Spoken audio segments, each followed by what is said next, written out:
नमस्कार. खोट्याच्या आधारावर उभारलेलं कोणतंही आंदोलन जास्त काळ टिकत नाही अथवा ते मजबूत राहू शकत नाही.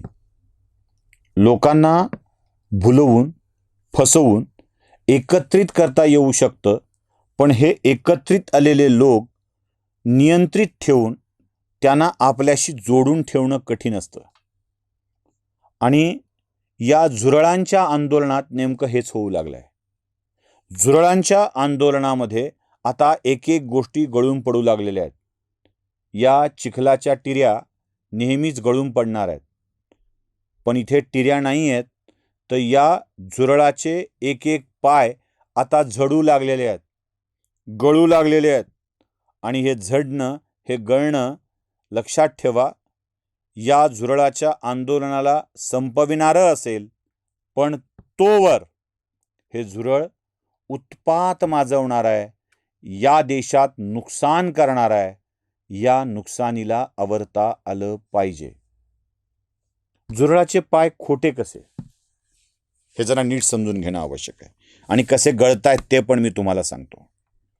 तुम्हाला आठवतंय, महाराष्ट्रामध्ये मनसेचे नेते आणि त्यांचे एकमेव आता उरलेले प्रवक्ते म्हणजे त्यांचे चिरंजीव राज ठाकरे यांचे चिरंजीव अमित ठाकरे यांनी माझा पाठिंबा सोनम वांगचुकलाय पण दीपकेला नाही असं म्हटलं होतं. ऐका.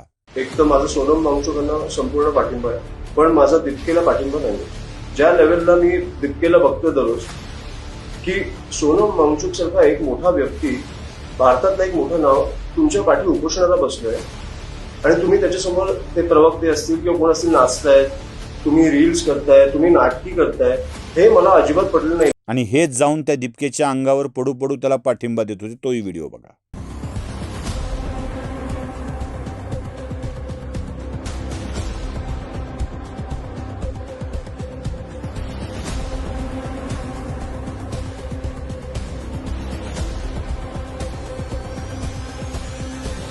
हे खोटे चिटकवलेले पाय.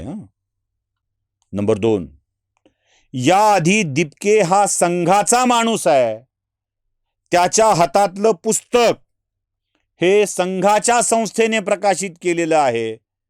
हा खोटा आहे, हे प्रकाश आंबेडकरांचे चिरंजीव सुजात आंबेडकर बोलले होते. भारतीय जनता पार्टीचे संस्थापक अध्यक्ष अभिजितजी डिपके जेव्हा दिल्ली एअरपोर्ट वरती आले, तेव्हा त्यांनी बाबासाहेबांचा एक फोटो घेऊन आलेले. बघितलं आपण सर्वांनी. बाबासाहेब आंबेडकर माय ऑटोबायोग्राफी असं पुस्तक घेऊन आलेले. बरोबर. किती लोकांना बरं वाटलंय बघून. आता मला एक गोष्ट सांगा, बाबासाहेब आंबेडकरांनी माय ऑटोबायोग्राफी ही लिहिली होती का? बाबासाहेबांनी आत्मचरित्र कोणाचं? तर डायमंड पब्लिकेशनचं. घरी गेल्यानंतर गुगल वरती डायमंड पब्लिकेशन टाकून बघा, आणि तुम्हाला हे दिसेल की डायमंड पब्लिकेशन हे RSS चालवतं, आणि RSSचं पुस्तक आहे. दीपके जेव्हा RSSचं बाबासाहेबांचं पुस्तक घेऊन येतात, ह्या धोक्याच्या घंटा आत्ताच आपल्याला वाजताना पाहिलं. आता यानंतर तेच महाराष्ट्र बंदची हाक देत दीपकेला सपोर्ट करू लागलेत.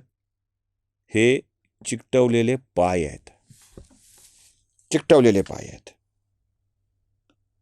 आम आदमी पार्टीचा हा दीपके जो स्वतःहून कबूल करतो मीडिया समोर, लल्लन टॉपच्या समोर, मी आम आदमी पार्टीचं काम केलेलं आहे ते बघा, आणि त्याच्या पाठोपाठ मी भाजपला मतदान केलंच नाही कारण मी दलित परिवारातला आहे हे तो म्हणतो ते बघा. आणि त्यानंतर एक व्हिडिओ दाखवतो तो बघा. बघा आधी. बीजेपी वोटर है क्या? नहीं बिल्कुल नहीं। मेरे घर में अरे दलित फैमिली यार, कहाँ से बीजेपी वोटर हो? बस एक ही चीज कहना चाहता हूँ और आश्वस्त करना चाहता हूँ कि हाँ, मैं आप समर्थक रहा हूँ और मैं हूँ, लेकिन उससे कई ज्यादा जरूरी ये है कि मैं एक बीजेपी विरोधी हूँ. बीजेपी और RSS का पूरी तरह विरोध करता हूँ. हे तो आम आदमी पार्टीचा आहे, मी दलित आहे, मी भाजपला मतदान करत नसतो, हे सगळं सांगताना तो आणखी एक गोष्ट बोलून जातो, आमच्याच मतावर तर हे सरकार झालंय ना. हे खोटेपण आहे, तेही बघा. इसी देश के नागरिक है ना हम, हमारी वोट से इनकी सरकार बनी है ना. पाहिलं. पॉलिटिकल हेतूनी प्रेरित होऊन लोकांना अशा स्वरूपात करणं म्हणजे झुरळाचे पाय गळणं आहे. याला पाठिंबा कोणाचा मिळतोय? महाराष्ट्रातून उद्धव बाळासाहेब ठाकरे, राज ठाकरे, म्हणजे मनसे, शिवसेना, उबाठा. राष्ट्रवादी काँग्रेस पक्ष, शरद पवार गट. शरद पवार त्यांनाही भेटतात, लेकीला घेऊन पंतप्रधानांनाही भेटायला जातात. पाय गळू लागलेत. उद्धव ठाकरे, आदित्य ठाकरे जाऊन येतात, त्याचा उपयोग करू लागतात. समाजवादी पार्टी यांच्या पाठीशी उभी आहे. आम आदमी पार्टी तर प्रायोजितच आहे. अधूनमधून काँग्रेसच्या नेत्यांना उबळ येते, ते बोलायला जातात.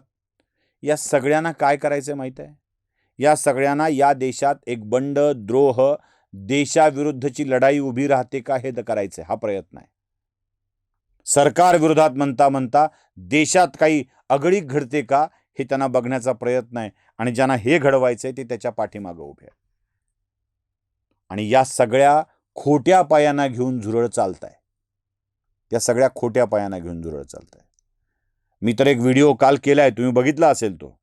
त्या सगळ्या सैनिकांच्या दाखवल्या खोट्या सैनिकांच्या व्हिडिओचा केला होता, तो बघितला असेल तुम्ही. मला त्यावर आता पुन्हा जास्त भाष्य करायचं नाही, कारण अजूनही कारवाई झाली नाही, गुन्हे दाखल झाले नाहीत, संबंधितांना अटक झाली नाही, तर आंदोलनाच्या भूमिकेत जावंच लागणार आहे.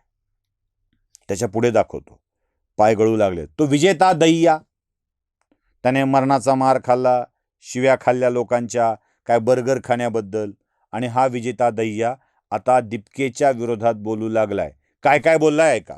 गांधी जी का नाम ले रहे थे और वो 2 घंटे धूप में खड़ा हुआ, वो अभिजीत स्टेज से नीचे उतर गया और वो सौरभ वहां पे बैठे लेमनेड पी रहे. ये है सत्याग्रह. गांधी जी ने अपनी किताब में लिखा है सत्याग्रह सफरिंग ऑफ द सोल. अपनी आत्मा को तड़पाना पड़ता है. लिखते क्यों नहीं तेरे को? तू समझ नहीं.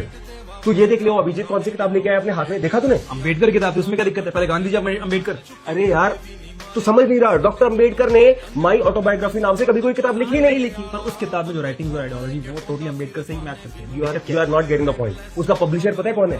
कोई आरएसएस से लिंक्ड है. पाहिलं, या झुरळाचे पाय गळू लागले आहेत. कारण खोट्या आशा, खोटी स्वप्न, खोटं सगळं दाखवत हे झुरळांचं आंदोलन या देशाला अशांत करू पाहत आहे. असं आंदोलन दीर्घकाळ चालत राहणं योग्य नाही. आणि अशा झुरळाच्या आंदोलनाला पाठिंबा देत जे महाराष्ट्रात आंदोलन करू पाहतायत त्यांचाही किती खोटारडेपणा आहे. एक तो धाराशिव जिल्ह्यामधला एक माणूस आहे, पोरगा, स्वतःला शेतकऱ्यांचा नेता, आणि तो गब्बर पिक्चर आल्यापासून स्वतःला गब्बर म्हणतोय. नाव घ्यायचं नाहीये मला. अरे त्याचं डोकं दाबून गाडीत बसवायला, ते तर माझं नरड दाबल्याचा आरोप करतोय. बघा ना, बघा कोणत्या पद्धतीमध्ये चालू आहे.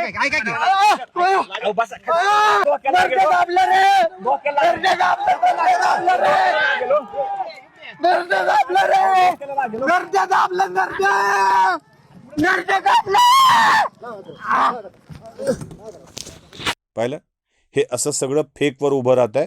आणि या झुरळांचे पाय लवकरच गळतील. त्यामुळे या झुरळांच्या मागे उभे राहणाऱ्यांनी लक्षात ठेवा, हे झुरळाच्या फायद्याचं ठरेल की नाही, भाजपचं नुकसान करेल की नाही, सरकारचं काय होईल हे सोडून द्या. या देशाला नुकसानदायक ठरेल. आणि या देशाला नुकसानदायक ठरणारा आपला असेल तरीही कुलाला अंगार लावणारा कुलदीपक सुद्धा विझवावा लागतो, एवढंच लक्षात ठेवा. नमस्कार.